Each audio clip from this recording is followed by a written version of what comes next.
Positive power, अब ये positive power क्या होगी, मोस्ट ऑफ द टाइम ये पॉजिटिव पावर ना 10 ऐसे -3 होती है ज्यादातर केसेस में। अब कौन से केसेस में मैं वो भी बता देता हूँ। जब भी आप वॉल्यूम का कन्वर्जन करोगे -3 का कन्वर्जन आएगा, जब भी आप वेट का कन्वर्जन करोगे तब भी ये -3 आएगा। याद रखना लेंथ के कन्वर्जन में प्रॉब्लम होती है, लेंथ के कन्वर्जन थोड़े अलग अलग होते हैं। लेंथ के कन्वर्जन में जो नेगेटिव पावर होगी वो कितनी होगी उसके ऊपर हमेशा क्वेश्चन मार्क होता है, पर वॉल्यूम और वेट, ठीक है, वॉल्यूम और मास जिसको हम कहते हैं, मास वेट, फिलहाल मैं उसके डिफरेंशिएशन पे नहीं जाना चाहता, तो मास या वेट जो भी करोगे आप उसका कन्वर्जन जब भी करोगे -3 के केसेस में आएगा। जैसे फॉर एग्जांपल यहाँ देखो वॉल्यूम का कन्वर्जन, हमारे पास 3 वॉल्यूम के यूनिट होते हैं, एक होता है मीटर क्यूब, एक होता है लीटर, एक होता है मिलीलीटर। ये हमारा एसआई यूनिट है, ठीक है, ये हमारा एसआई यूनिट है। अब हमारा ये सीजीएस यूनिट है, ये सीजीएस यूनिट है, ये हमारा एसआई यूनिट है। हमने बीच में बनाया हुआ है लीटर का एक यूनिट। अब प्रॉब्लम कहाँ से होती है, जब भी आप टेस्ट ट्यूब में कोई काम करते हो तो टेस्ट ट्यूब में जो आप सोल्यूशंस लेते हो ना, वो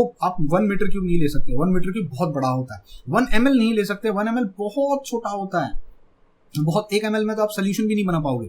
तो मीटर क्यूब हम ले नहीं सकते प्रैक्टिकली, मिलीलीटर में सोल्यूशन बनता नहीं है। तो हम लोगों ने क्या किया, हमें बीच का यूनिट लिया हुआ जिसको हम कहते हैं लीटर। अब इनके बीच में फर्क क्या है, सबके बीच में 1000 का फर्क है।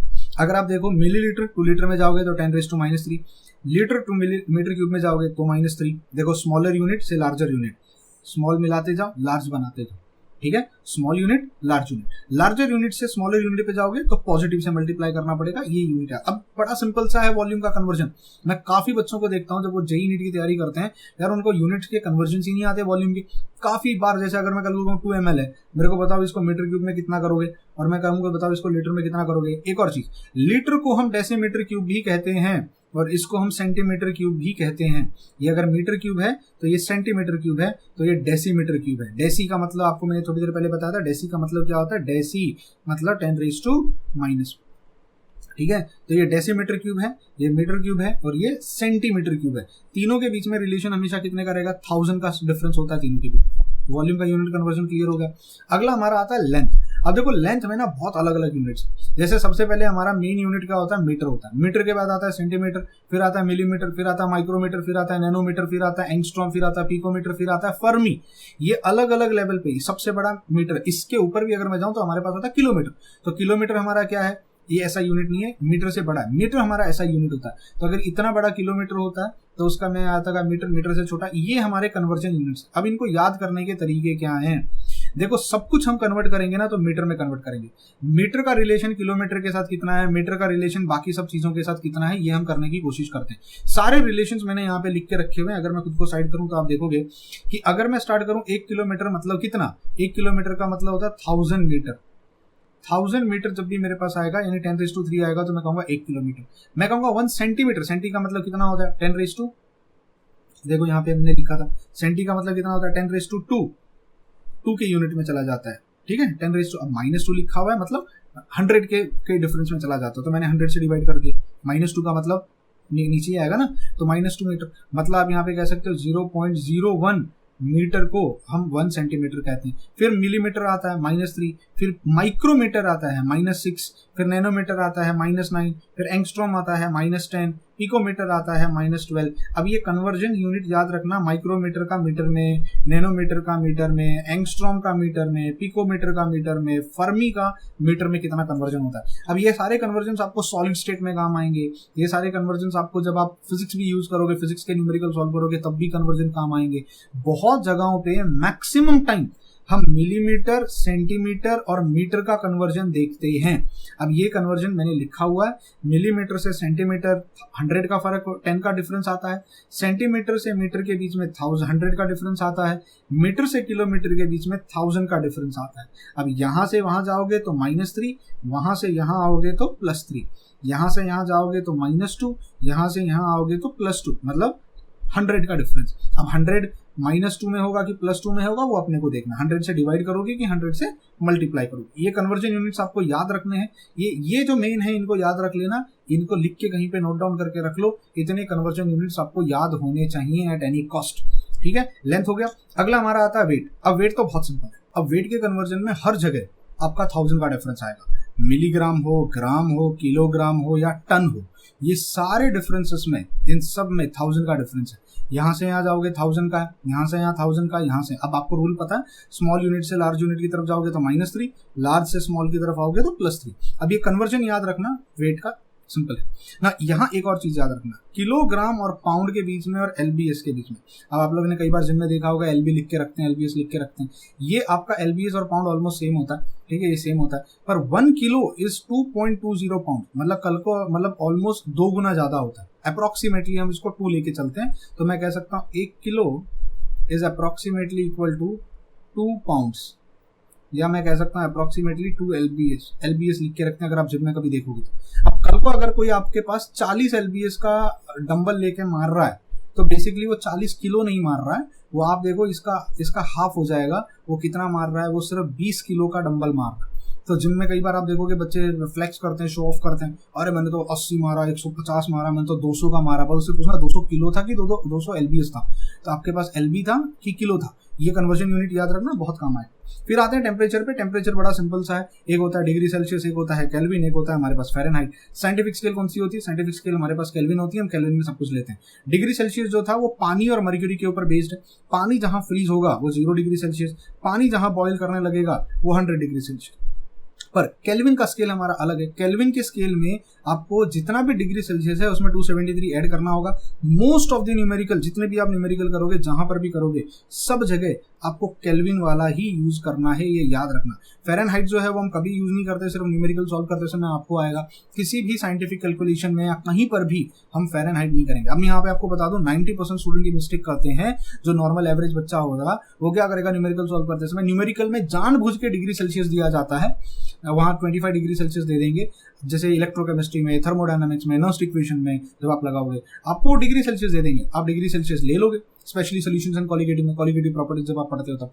बट डिग्री सेल्सियस में नहीं लेना है, हमको सब कुछ कन्वर्ट किसमें करना होगा, हमको सब कुछ कन्वर्ट करना होता है केल्विन में। केल्विन स्केल जो होती है उसको थर्मोडायनामिक स्केल भी कहा जाता है। क्या कहा जाता है, थर्मोडायनामिक स्केल, या इसको साइंटिफिक स्केल भी कहा जाता है। केल्विन स्केल कहाँ से आई, कैसे आई, इसके बारे में आप गैसियस लॉ जाके पढ़ सकते हो। मेरे गैसियस स्टेट के वीडियोस यूट्यूब पे अवेलेबल हैं। आप अगर कोर्स में हो तो मैं डिटेल कोर्स में, अगर आप हो मेरे पास तो मैं वहां पर भी ये सबको बहुत डिटेल में डिस्कस करने वाला। ठीक है, तो आप ये याद रख सकते हैं, ये फॉर्मूले से नहीं है। आगे बढ़ते हैं। अब कुछ एक्स्ट्रा चीजें मैं आपको दे रहा हूँ जो शायद काम ना आए केमिस्ट्री में उतनी, बट आपको बहुत जरूरत की है। जैसे फोर्स का फॉर्मूला मास इनटू एक्सेलरेशन होता है। मास का यूनिट ये है, एक्सेलरेशन का यूनिट हमारे पास ये है मीटर पर सेकंड स्क्वायर। तो इसका ऐसा यूनिट जो हो जाएगा वो हो जाएगा 1 kg metre per second square, पर इसको हम 1 न्यूटन भी कहते हैं। 1 kg पर मीटर स्क्वायर को हम 1 न्यूटन भी कहते हैं। अगर मैं इसका डायमेंशनल एनालिसिस करूं, व्हाट इज डायमेंशनल एनालिसिस, जो भी मेरा यूनिट बना है उसमें मास, लेंथ और टाइम कितने बार प्रेजेंट है। जैसे अगर मैं देखूं किलो यानी एक ही बार प्रेजेंट है तो मास रेज टू 1, मीटर एक ही बार प्रेजेंट है, लेंथ है वो, मीटर क्या है, लेंथ है, तो लेंथ रेज टू 1। टाइम नीचे प्रेजेंट है पर 2 बार प्रेजेंट है, स्क्वायर्ड है वो, तो ऊपर चला जाएगा तो टाइम रेज टू -2। इसको हम डायमेंशनल एनालिसिस कहते हैं। हर फॉर्मूले का अपना एक डायमेंशनल, इन्हीं शॉर्ट में, जैसे आप केमिस्ट्री में पढ़ोगे एम्पेरिकल फॉर्मूला, वैसे ही फिजिक्स में हम इसको डायमेंशनल एनालिसिस कह देते हैं। डायमेंशनल फॉर्मूला क्या है, मतलब उसमें मास, लेंथ और टाइम कितने बार प्रेजेंट है। कुछ कुछ केसेस में हम लोग यहाँ पे करंट भी लेते हैं, चार्ज भी लेते हैं, बट हम MLT he most of the time cases use करेंगे। अब यहाँ पे एक सवाल आता है, अगर ये ऐसा यूनिट है तो सीजीएस यूनिट क्या होगा। अगर मैं किलोग्राम को केजी में कन्वर्ट कर दूं, मीटर को अगर मैं सेंटीमीटर में कन्वर्ट कर दूं, सेकंड्स का तो वैसे ही का वैसा ही रहेगा, तो मेरे पास जो यूनिट बन के आएगा वो 10⁵ पावर 5 अलग हो जाएगा। ग्राम सेंटीमीटर सेकंड स्क्वायर, जैसे यहाँ किलोमीटर पर सेकंड स्क्वायर था, यहाँ ग्राम सेंटीमीटर पर सेकंड स्क्वायर, इसको हम सीजीएस यूनिट कहते हैं। तो एसआई यूनिट और सीजीएस यूनिट में कितने का डिफरेंस आता है, 10⁵ का डिफरेंस है। इसको हम डाइन कहते हैं, जैसे इसको हम न्यूटन कहते थे। तो 1 newton is equal to 10⁵ power 5 dynes. ये कन्वर्जन याद रख लेना। बहुत सिंपल चीजें पढ़ा रहा हूँ। पार्ट 1 बहुत सिंपल है। पार्ट 1 में कुछ ऐसा है ही नहीं जो डायरेक्ट कॉम्पिटिटिव एग्जाम में पूछा जाएगा। आप चाहो तो डायरेक्टली स्किप कर सकते हो, आप पार्ट 2 पे जा सकते हो, कोई प्रॉब्लम नहीं है। ठीक है, यहाँ पे मैंने इन सबको लिख दिया। अब सबसे इंपॉर्टेंट जो केमिस्ट्री के स्टूडेंट्स के लिए होगा वो है प्रेशर का conversion unit. Pressure is force upon area, that is Newton per metre square. Newton per metre square को हम पास्कल भी कहते हैं, ये याद रखना। अगर मैं इसका डायमेंशनल एनालिसिस करूं, केजी यहाँ पर है, मीटर यहाँ पर है, पर मीटर नीचे भी है और यहाँ पे सेकंड है, because newton is kg metre per second square, और यहाँ मीटर स्क्वायर था, मीटर स्क्वायर यही रखता हूँ। अब ये मीटर और ये मीटर कैंसिल हो जाएगा, मेरे पास सिर्फ एक ही मीटर बचेगा, तो केजी पर सेकंड स्क्वायर मीटर। केजी मतलब मास हो गया, तो मास रेज टू 1 हो गया। ये टाइम हो गया, नीचे है, ऊपर चला जाएगा तो क्या हो जाएगा, टाइम रेज टू -2 हो जाएगा। मीटर भी ऊपर जाएगा तो लेंथ रेज टू 1 हो जाएगा। तो अगर आप ध्यान से देखो, प्रेशर का डायमेंशंस जो है ना, ये -1 होगा। और आप अगर फोर्स का डायमेंशन देखो तो उसमें सिर्फ लेंथ का डिफरेंस आ रहा है, यहाँ पे +1 में था, यहाँ पे वो -1 में था। ये तो हुई पहली बात। दूसरी बात, प्रेशर हमारे धरती के ऊपर जब आप खड़े होते हो सी लेवल पे, समुद्र के किनारे, धरती में समुद्र, क्योंकि धरती हमारी जो होती है वो गोल है, और गोल जो धरती होती है वो एकदम सेम शेप की नहीं है। हम एक्सपेक्ट करते हैं कि धरती पूरी गोल होनी चाहिए, पर कहीं पे माउंटेन्स भी हैं, कहीं पे समुद्र भी है, कहीं दरिया किनारा भी है, कहीं प्लेटो भी है। तो जहां समुद्र है वहां अगर आप आके खड़े रहते हो, वहां पे अपने सर के ऊपर जो प्रेशर लगता है एयर का, उसको हम एटमॉस्फेरिक प्रेशर कहते हैं। और एटमॉस्फेरिक प्रेशर यानी 1 एटमॉस्फेरिक प्रेशर कितना होता है, 1 एटमॉस्फेरिक प्रेशर होता है 1.01325 × 10⁵ न्यूटन पर मीटर स्क्वायर। इस चीज को बाय हार्ट कर लेना, ये बहुत इंपॉर्टेंट है। ये थर्मोडायनामिक्स में काम आएगी, स्टेट्स ऑफ मैटर में काम आएगी अगर आप पढ़ोगे। अगर स्टेट्स ऑफ मैटर नीट में रहा तो, क्योंकि निकाल दिया गया था नीट में से, जेई में से काफी बार ये लोग एलिमिनेट कर देते हैं, अगर रहा तो ये काम आने वाले, पर थर्मोडायनामिक्स में तो पक्का ये काम आने वाले। ठीक है, 1.01325 × 10⁵ न्यूटन पर मीटर स्क्वायर। अब इसको अगर मैं मल्टीप्लाई कर दूं पावर 5 को, तो इतना न्यूटन पर मीटर स्क्वायर आता है। अब दूसरी बड़ी बात, 10⁵ न्यूटन पर मीटर स्क्वायर को हम बार भी कहते हैं। तो मैं कह सकता हूँ 1 atmosphere is approximately is equal to 1.01325 bar, क्योंकि 10⁵ power 5 newton per metre square क्या हो गया, 1 बार हो गया। तो 1 atmosphere is equal to 1 bar. कई बार बुक्स में आप देखोगे बार और एटमॉस्फेयर को यूज किया जाता है, ये कंफ्यूजन क्रिएट मत कर। दूसरी बात, 1 atmosphere is also equal to 76 centimetre mercury height. अगर आप कल को एक कंटेनर के अंदर मर्क्यूरी ले लेते हो और अगर आप उसके अंदर ओपन वेसल डाल देते हो जिसको कैपिलरी ट्यूब कहते हैं, तो जिस हाइट पे मर्क्यूरी जाएगा, जिस हाइट पे मर्क्यूरी जाके रुकेगा वो 70, क्यों, क्योंकि इसके ऊपर प्रेशर होता है। होप कैपिलरी के बारे में आप लोगों ने कैपिलरी एक्शन फिजिक्स में पढ़ा होगा, अगर आपने नहीं पढ़ा तो आप पढ़ोगे आने वाले टाइम में। ये 76 सेंटीमीटर की हाइट चढ़ जाता है। तो ऐसा कहा जाता है समुद्र किनारे अगर आप मर्क्यूरी ला के रखते हो और अगर उसको ओपन कंटेनर में ओपन दोनों तरफ से ओपन कैपिलरी को लाके रखते हो तो 76 सेंटीमीटर की हाइट चढ़ जाता है। इसलिए कहा जाता है 1 atmosphere is also equal to 76 centimetre of mercury height. अब सेंटीमीटर को मिलीमीटर में कन्वर्ट करूं, कन्वर्जन यूनिट हमने पढ़ा था, 10 का डिफरेंस आता है, 760 मिलीमीटर ऑफ हाइट हो जाता है। ये भी बहुत जगहों पे यूज किया जाता है, 760 मिलीमीटर ऑफ मर्क्यूरी का हाइट। अब 760 मिलीमीटर 1 मिलीमीटर मर्क्यूरी हाइट को हम 1 टॉर भी कहते हैं। तो 760 मिलीमीटर की हाइट को हम क्या कहेंगे, 760 टॉर कहेंगे। अब ये जितना मैंने यहाँ लिखाया है ये बहुत इंपॉर्टेंट है, इसको कहीं पर भी नोट डाउन करके रख लेना, काम आएगा। मैंने बहुत स्पीड में पढ़ाया है, अगर आपको ये सब डिटेल में पढ़ना है, धीरे धीरे समझना है, यूट्यूब पे मेरे वीडियोस अवेलेबल हैं जहां मैंने यूनिट कन्वर्जन को बड़े प्यार से सिखाया है। यहाँ पे मैं सिर्फ रिवीजन करके बता रहा हूँ क्या क्या मेन चीजें हैं जो आपको याद रखनी है, क्या मेन फॉर्मूलेज हैं जो आपको याद होनी चाहिए। इसके बाद आगे बढ़ते हैं, अगला हमारा है वर्क डन। देखो work done is force into displacement. Force को न्यूटन में लेते हैं, डिस्प्लेसमेंट को मीटर में लेते हैं, तो न्यूटन मीटर बन गया। अब न्यूटन मीटर को ही हम जूल कहते हैं। Newton is kg per metre square, यहाँ पे ये मीटर आ जाएगा तो kg metre square, metre square per second square. अब यहाँ मास है 1 टाइम, लेंथ 2 बार है, लेंथ का स्क्वायर, टाइम नीचे है ऊपर चला जाएगा तो नेगेटिव में, पर 2 बार है। ये इसका डायमेंशनल एनालिसिस क्लियर है यहाँ पे। अब केजी को ग्राम में, मीटर 2 बार है, दोनों मीटर को सेंटीमीटर में कन्वर्ट कर दूं तो यहाँ पे 10⁷ का कन्वर्जन यूनिट आता है, वहां पे 10⁵ आया था जब हम फोर्स की बात कर रहे थे। तो यहाँ पे 1 joule is equal to 10⁷ gram centimetre square. इसको हम अर्ग्स कहते हैं, इस यूनिट को हम अर्ग्स कहते हैं, ये याद रखना। तो मैंने तीनों का यहाँ पे लिख दिया, force, pressure, work done. Force is Newton, pressure is pascal, work done is joule. ये इसका यूनिट है, ये इसका यूनिट है, ये इसका यूनिट है, ये इसका डायमेंशनल है, ये इसका डायमेंशन है और ये इसका डायमेंशन है। और दोनों के कन्वर्जन यूनिट जूल का और न्यूटन का, मतलब ये किसका है, ये वर्क का कन्वर्जन यूनिट है और ये किसका है, ये फोर्स का कन्वर्जन है। दोनों मैंने यहाँ पे लिख दिया है, प्लीज नोट डाउन करके कहीं पे लिख लेना, ये सारी चीजें आपको काम आने वाली हैं। ये बेसिक है जो हम पढ़ा रहे हैं, इसको फाउंडेशन समझ लो एक तरीके से। अब कुछ और इंपॉर्टेंट चीजें हैं वर्क के से रिलेटेड। देखो वर्क डन अलग अलग टाइप का होता है। वर्क डन का मतलब क्या, capacity to do work, energy is capacity to do work. और वर्क और एनर्जी एक दूसरे के साथ इंटर रिलेटेड हैं। एनर्जी ज्यादा होगी तो वर्क डन ज्यादा होगा, अगर वर्क डन ज्यादा हुआ मतलब एनर्जी ज्यादा लगाएगी, ठीक है। तो एनर्जी का यूनिट और वर्क डन का यूनिट सेम होता है, एनर्जी और वर्क डन का यूनिट सेम होता है। अब वर्क डन 3 टाइप के होते हैं, gravitational work done, that is mass into acceleration due to gravity into height. आपका मास कितना है, आप कितने हाइट पे हो और आपका एक्सेलरेशन ड्यू टू ग्रेविटी कितना है। फिर हमारे पास आता है इलेक्ट्रिकल वर्क डन, जब आप इलेक्ट्रिसिटी, इलेक्ट्रोकेमिस्ट्री पढ़ोगे, कितना चार्ज है और कितने वोल्टेज का डिफरेंस है। अगर यहाँ पे पॉजिटिव बैटरी है, यहाँ पे नेगेटिव बैटरी है, आपने वायर कनेक्ट करी है, तो मेरा चार्ज कितना चार्ज मूव हो रहा है और कितने वोल्टेज का डिफरेंस है, यानी चार्ज मल्टीप्लाइड बाय वी।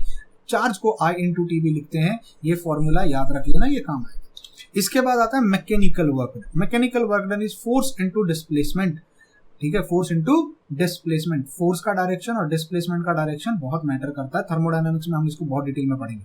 तो डिस्प्लेसमेंट हमारा फोर्स क्या हो जाता है, प्रेशर इनटू एरिया।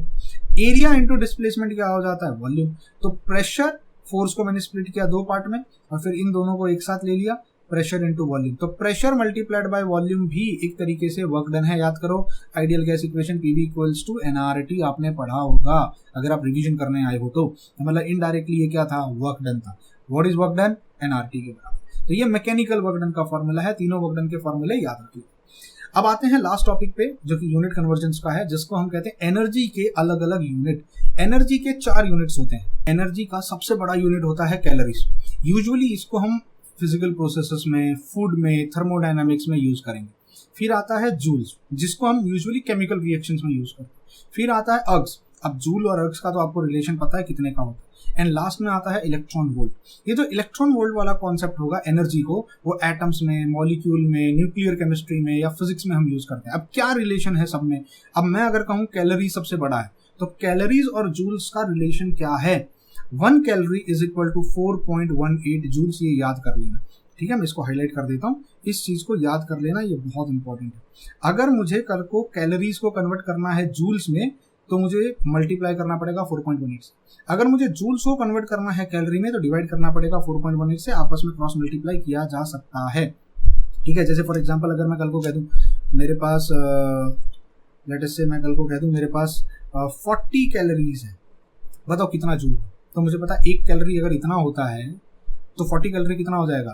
तो ये हो जाएगा 40 मल्टीप्लाइड बाय 4.18 जूल्स।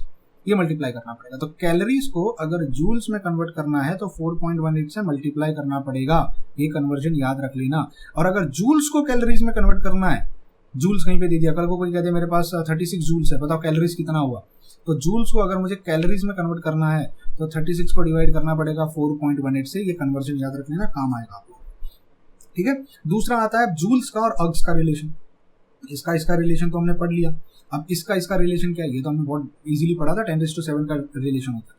अब हमारा अगला रिलेशन आता है जूल्स का और इलेक्ट्रॉन वोल्ट का क्या रिलेशन है। देखो जूल्स का और इलेक्ट्रॉन वोल्ट का रिलेशन बड़ा सिंपल है। चार्ज ऑफ इलेक्ट्रॉन पता कितना होता है? चार्ज ऑफ इलेक्ट्रॉन, एक इलेक्ट्रॉन का चार्ज कितना होता है? एक इलेक्ट्रॉन का चार्ज होता है 1.6022 इंटू 10⁻⁻19। यहाँ पे माइनस आता है कूलम, बस इतना याद रखो। 1 इलेक्ट्रॉन वोल्ट का मतलब होता है इतना जूल्स। तो अगर इलेक्ट्रॉन वोल्ट को जूल्स में कन्वर्ट करना है तो इतने से मल्टीप्लाई करना पड़ेगा, और अगर जूल्स को इलेक्ट्रॉन वोल्ट में कन्वर्ट करना है तो आपको डिवाइड करना पड़ेगा। I hope I am quite clear with this stuff. पक्का समझ में आया? 1 इलेक्ट्रॉन वोल्ट, ये याद रख लो। ये जो मैंने यहाँ लिखा है इसको याद कर लो, ये काम आएगा। यहाँ पे मैंने कुछ गड़बड़ कर दी है, ठीक है। ये जूल्स यहाँ पे आएगा, ये जूल्स आएगा, और यहाँ पे ये जूल नहीं आएगा, ये यहाँ पे इलेक्ट्रॉन वोल्ट हो जाएगा। ये यहाँ नीचे लिया ना मैंने यहाँ पे, ठीक है। ये राइटिंग मिस्टेक है, प्लीज इसको इग्नोर करना, बट ये राइट है। 1 electron volt is this many joules. तो ये 4 एनर्जी के रिलेशन हैं, इन चारों को याद रखना। एक तो ये वाला रिलेशन याद रखना इलेक्ट्रॉन वोल्ट वाला, और दूसरा कैलोरीज वाला रिलेशन याद रखना। जूल्स और अर्ग का रिलेशन कोई आपसे पूछने वाला नहीं है कॉम्पिटिटिव एग्जाम्स में। Am I quite clear with this? आगे बढ़ते हैं। अब ये लास्ट टॉपिक है इस पार्ट का, सिग्निफिकेंट फिगर्स के बारे में। अभी आपने फिजिक्स में पढ़ा होता है। देखो सिग्निफिकेंट फिगर्स मतलब क्या? सिग्निफिकेंट फिगर्स का मतलब वो फिगर जो हमारे कैलकुलेशन में मायने रखते हैं या जिनकी वैल्यूज हमारे लिए इंपॉर्टेंट होती है। जैसे कल को अगर मैं कहूँ 001 और मैं कहूँ 100, बताओ इन जीरोस की कुछ वैल्यू है क्या? यहाँ पे नहीं है, क्योंकि 001 मतलब 1 ही होगा। पर यही जीरो लेफ्ट हैंड साइड की जगह अगर राइट हैंड साइड में लग जाते हैं तो इससे क्वांटिटी बढ़ जाती है। इसका मतलब होगा, अगर मैं एप्पल्स की गिनती करें, चलो अगर मैं सेब ले लेता हूँ एप्पल, तो इसका मतलब होगा कि मेरे पास सिर्फ 1 एप्पल है, पर इसका मतलब होगा मेरे पास ऐसे 100 एप्पल है। तो जीरो अब यहाँ पे सिग्निफिकेंट रोल प्ले करता है। ये अब मेरे लिए सिग्निफिकेंट यहाँ पे सिर्फ 1 है, यहाँ पे ये 0 भी अब सिग्निफिकेंट है। तो सिग्निफिकेंट का मतलब इनडायरेक्टली हमारे पास होता है कैलकुलेशन करते समय कितने नंबर्स हैं जो हमारे लिए मैटर करते हैं, तो उसको हम सिग्निफिकेंट फिगर्स कहते हैं। अब सिग्निफिकेंट फिगर्स को डिसाइड करने के कुछ रूल्स होते हैं। मेरे पास यहाँ कुछ रूल्स हैं जो मैंने मेंशन करके रखे हुए हैं। प्लीज इन रूल्स को एक एक करके रीड कर लेते हैं। बहुत शॉर्ट में इनको पढ़ेंगे, बहुत डिटेल में इनके ऊपर अंदर जाने की कोशिश नहीं करेंगे, एक क्विक रिविजन कर लेते हैं। सबसे पहली बात, जितने भी नॉन जीरो डिजिट्स होते हैं सब सिग्निफिकेंट होते हैं। कल को अगर मैं 42.3 लिखता हूँ, सब सिग्निफिकेंट है। हर नंबर कुछ ना कुछ अपने आप में बता रहा है। अब इसको नहीं कह सकते सिर्फ 42 के बाद भी 0.3 है, मतलब 0.3 और ज्यादा एक्स्ट्रा है। अगर मैं ये जितने भी नंबर्स आप देख रहे हो ये सब के सब सिग्निफिकेंट है। तो पहला पॉइंट हमारे पास क्या हो गया? जितने भी हमारे पास नॉन जीरो डिजिट्स होते हैं सब सिग्निफिकेंट होते हैं। दूसरा, जीरो सिग्निफिकेंट कब बनता है? जीरो का सिग्निफिकेंट का रोल बड़ा इंपॉर्टेंट होता है। अगर मैं कहता हूं 5.03, क्या ये जीरो सिग्निफिकेंट है? हाँ है। क्यों? क्योंकि 2 डिजिट्स के बीच में है, ये हमेशा सिग्निफिकेंट होगा। हम जीरो की बात कर रहे हैं। कल को अगर मैं लिखता हूँ 5.604, क्या ये जीरो सिग्निफिकेंट है? क्योंकि ये 2 सिग्निफिकेंट डिजिट्स के बीच में है, ये इंपॉर्टेंट रोल प्ले करेगा। इसका कुछ वैल्यू है, इसकी कुछ मीनिंग है। कल को अगर मैं लिख देता हूँ leading zeros, what do you mean by leading zero? जो जीरो किसी भी नंबर से पहले आती है, जिनको हम लीड मतलब आगे हैं। जैसे अगर आप देखो यहाँ पे ये 0 है, यहाँ पे सिर्फ 3 सिग्निफिकेंट फिगर है, इस 0 का कोई मीनिंग नहीं है, सिर्फ इन 3 नंबर्स का वैल्यू है। यहाँ पे अगर देखो तो इन 2 नंबर्स का वैल्यू है, ये 2 0 का कोई वैल्यू नहीं है। यहाँ पे सिर्फ इस 1 नंबर का वैल्यू है, इन 3 जीरोस का कोई वैल्यू नहीं है। यानी जीरोस अगर लेफ्ट हैंड साइड में लगती हैं, जैसे मैंने कहा ना 0 0 1, कोई वैल्यू नहीं है इन 2 जीरोस का, इनका कोई वैल्यूज नहीं है। दूसरी बात, trailing zeros, what do you mean by trailing zeros? जैसे 1 0 0, ये ट्रेलिंग जीरोस है, इनकी वैल्यू है, इनकी सच में वैल्यू है। जैसे 430 है, अब ये मत समझना ये जीरो की कोई वैल्यू नहीं है। देखो सिग्निफिकेंट फिगर्स के राइट हैंड साइड में है, वैल्यू है। इसमें 4 सिग्निफिकेंट फिगर्स होंगे, चारों नंबर हैं, 2 जीरो डाल दिए तो 5 और, अगर मैं इसको 433.00 लिख दूं तो ये 2 का भी वैल्यू है, क्योंकि वो लेफ्ट राइट हैंड साइड में। अगर 0 0 लिख देता है यहाँ आप कितनी भी जीरो लगा लो, इन जीरोस की कोई वैल्यू नहीं है। आई होप आपको लॉजिक समझ में आया। तो जीरोस का कॉन्सेप्ट समझ गए। उसके बाद एक्सपोनेंशियल नोटेशन जो होते हैं, जितने भी एक्सपोनेंशियल नोटेशन होंगे, हम उसको a पॉइंट में लिखेंगे इनटू 10 रेज टू जो भी n ऊपर फैक्टर आएगा। मतलब कल को अगर मुझे लिखना होगा 153.602, ये साइंटिफिक नोटेशन नहीं है, this is not a scientific notation. इसको हमको कन्वर्ट करने के लिए जो पहला नंबर होगा डेसिमल को हमको यहाँ शिफ्ट करना पड़ेगा, तो ये हो जाएगा 1.53602 इंटू 10 रेज टू, बोलो कितना हो जाएगा, -2 कि +2, पावर में 2। अब अगर किसी को ये डाउट है कि पावर प्लस में कब आती है माइनस में कब आती है, तो मैंने यूट्यूब पे एक वीडियो बनाया हुआ है, आप उसको जाके देख सकते हो, लिंक चाहिए तो मैं डिस्क्रिप्शन बॉक्स में डाल दूंगा कि डेसिमल को कैसे मूव करते हैं। डेसिमल अगर लेफ्ट में गई तो क्या, राइट में गई तो क्या, पावर कैसे बढ़ती है, पावर कैसे कम होती है, पॉजिटिव कब होता है, नेगेटिव कब होता है। बहुत बच्चों को इस पर भी डाउट होता है, आप ये वीडियो जाके वहां पे देख सकते हो। ठीक है, अब यहाँ पे हम क्या करेंगे, हम नंबर्स जितने भी होंगे हम इसको नहीं लेंगे, हम इनको नहीं लेंगे, जो ये नंबर्स हैं ये जितने होंगे वो सबके सब यहाँ पे फिर रूल लगाना पड़ेगा अपने को, जीरो है कि नहीं है, जीरो वाला। जैसे यहाँ पे तीनों सिग्निफिकेंट फिगर्स हैं, यहाँ पे तीनों सिग्निफिकेंट फिगर्स हैं, है ना। आई होप आपको सिग्निफिकेंट फिगर समझ में आए। अब जो नॉन सिग्निफिकेंट फिगर्स होते हैं हम उनको राउंड ऑफ करते हैं। राउंड ऑफ कैसे किया जाए हम 3 नंबर्स के साथ डिस्कस करेंगे। मुझे लगता है वो 3 नंबर्स हमारे लिए काफी हो जाएंगे। सबसे पहले 5.67, ठीक है, 24, यहाँ पे एक दूसरा हम ले लेते हैं 8.6526, ठीक है, और तीसरा हम लोग ले लेते हैं लेट अस से 7.4511। इन 3 नंबर्स को मुझे राउंड ऑफ करना है। भाई कल को कोई तुमसे कह दे क्वेश्चन, ये क्वेश्चन आ सकते हैं कॉम्पिटिटिव एग्जाम में, सीईटी लेवल पे आ सकते हैं, जेई नीट में भी आ सकते हैं, चांसेस हैं इसके आने के, जेई में चांसेस कम है इसके क्वेश्चन बनने के। कल को कोई तुमसे कह दे इस नंबर को राउंड ऑफ करो, और राउंड ऑफ कहाँ पे करना है, सिर्फ 3 सिग्निफिकेंट फिगर्स चाहिए। तो 3 सिग्निफिकेंट फिगर्स तो ये है, मतलब मुझे यहाँ पे लाइन मारनी पड़ेगी, मुझे इन 2 नंबर्स को हटाना है, यानी स्पेशली मुझे इस 2 के बाद में जितने भी नंबर्स हैं मुझे उनको हटाना है। मुझे यहाँ पर भी 3 सिग्निफिकेंट नंबर चाहिए, चलो यहाँ पे मैं कह देता हूँ मुझे 4 सिग्निफिकेंट नंबर चाहिए, मतलब मुझे यहाँ पे इस 6 को हटाना है, इसको मुझे हटाना है। यहाँ मैं तुमसे कह देता हूँ मेरे को सिर्फ 2 सिग्निफिकेंट फिगर्स चाहिए, 1 2, मुझे यहाँ से बाकी के जितने भी नंबर्स हैं इनको हटाना है। अब यहाँ ना 2 रूल लागू होते हैं। कौन से 2 रूल लागू होते हैं, ध्यान से सुनो, 3 रूल एक्चुअली।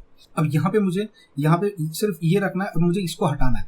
ये नंबर को जो मैं हटा रहा हूँ अगर ये 5 से कम है, जैसे ये 2 है, तो इसमें आप डायरेक्ट हटा दोगे, कुछ करने की जरूरत नहीं है, 5.67 बन जाएगा। आप यहाँ हटा रहे हो, ये 6 है, अगर ये 5 से ज्यादा है तो आपको पीछे वाले नंबर में +1 करना पड़ेगा, ये हो जाएगा 8.653, याद रखो ये कर दी, क्योंकि ग्रेटर देन 5 है। अगर लास्ट नंबर जिसको हटा रहे हो वो अगर 5 है, अगर जिस नंबर को आप हटा रहे हो अगर वो 5 है, तब थोड़ा सा रूल बदल जाता है। In the figure above, the last number to be retained is 5. The last figure is increased by 1 only in case it happen to be odd. अब अगर मुझे इसको हटाना है, इससे पहले वाला नंबर मुझे देखना है कौन है, जैसे इस केस में ये इवन है। वैसे ही अगर मैं एक नंबर ले लेता हूँ, लेट अस से 2.3524, मुझे यहाँ से इसको कट करना है। इस केस में ये जो नंबर है जिसको मैं हटा रहा हूँ, इससे आगे मैं हटा रहा हूँ, ये मेरे पास ऑड है। तो मेरा रूल क्या बनेगा, ध्यान से सुनना। अगर 5 है, जहां से मैं कट मार रहा हूं उसके बाद ये 5 है, और उससे पहले अगर ये इवन है, अगर ये इवन है तो आपका नंबर एज इट इज रहेगा, आप इसको 7.4 लिख के छोड़ दोगे, कोई फर्क पड़ने वाला नहीं है।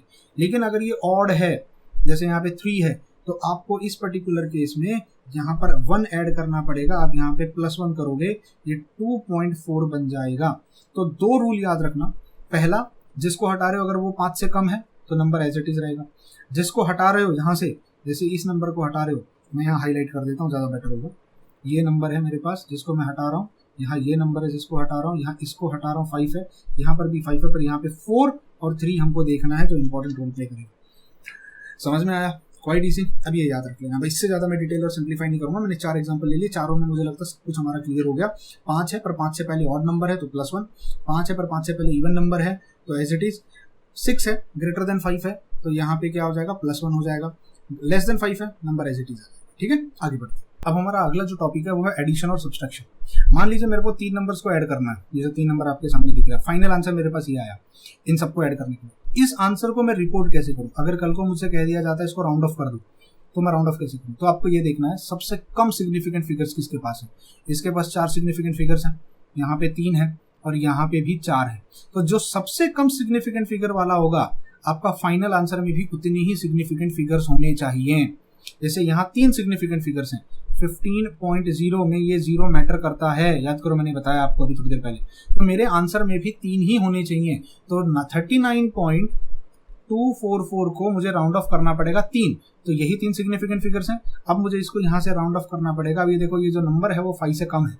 अगर कोई चीज 5 से कम होती तो आप क्या करते हो, नंबर को एज इट इज छोड़ देते हो, आप कुछ चेंज नहीं लेके आते। तो राउंड ऑफ करने के बाद जो फाइनल आंसर आप रिपोर्ट करोगे वो 39.2 में ही रिपोर्ट करोगे। एडिशन करना हो या सब्सट्रैक्शन करना हो, ये राउंड ऑफ करने का तरीका होता है। सेम केस आप मल्टीप्लिकेशन और डिवीजन में भी करोगे। जैसे अगर 4.5 को मैं 2.15 से मल्टीप्लाई कर रहा हूँ, यहाँ पे 2 सिग्निफिकेंट फिगर्स हैं, यहाँ 3 है, फाइनल आंसर इतना आएगा, लेकिन इसको रिपोर्ट कैसे करोगे? तो सिंस यहाँ पे 2 ही सिग्निफिकेंट फिगर्स थे तो मुझे इसको रिपोर्ट करते समय इतना इतना कट कर देना पड़ेगा, ये इतना इतना कट कर देना पड़ेगा। तो बोलो मैं कैसे करूँ, बताओ कैसे करोगे? तो रूल्स है हमारे पास, बड़ा सिंपल सा है। कैसे करोगे? आप जिसको इरेज कर रहे हो ये 9.6 में इसको रिपोर्ट करोगे, क्योंकि यहाँ पे 2 ही डेसिमल तक अपने को रखना है, क्योंकि यहाँ पे सिर्फ 2 सिग्निफिकेंट फिगर्स, यानी एक डेसिमल के ये साइड में, एक डेसिमल के ये साइड। आई होप लॉजिक समझ में आया कैसे करना है। तो मल्टीप्लिकेशन डिवीजन का फंडा क्लियर है। राउंड ऑफ करने बोलेंगे कैसे करना है, आप कर लोगे इसको। आगे बढ़ते हैं। राउंड ऑफ करने के रूल्स मैंने यहाँ पर भी लिख दिए, उम्मीद करता हूँ आपको ये समझ में आए। अब हम चलते हैं अगले पार्ट पे, जिसका नाम है पार्ट 2, जहां पे अब हम लॉज ऑफ केमिकल कॉम्बिनेशन पढ़ेंगे। इससे पहले अगर आप लोगों को ये स्किप करना, आप स्किप कर सकते हो। अगर आप इसके बाद जाना चाहते हो आप आगे जा सकते हो। अब तक आपने जितना देखा, अगर वो पढ़ाया हुआ समझ में आ रहा है तो प्लीज वीडियो को लाइक करो, शेयर करो, और अगर चैनल पर नए हो तो चैनल को प्लीज सब्सक्राइब करो। और अब स्टार्ट करते हैं हमारा पार्ट 2।